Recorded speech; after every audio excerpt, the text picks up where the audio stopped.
ไม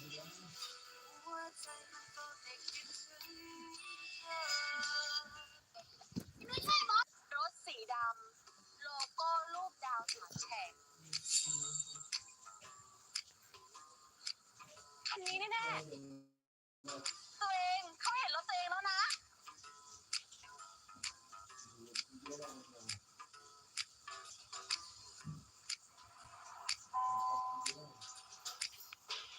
นี่อย่าบอกนะ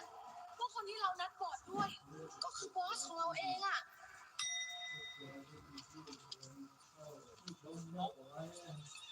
ก็มาอยู่ที่นี่ได้ยังไงนี่มันเวลางานไม่ใช่หรอพอดีหมาที่บ้านใกล้คลอดแล้วอะค่ะ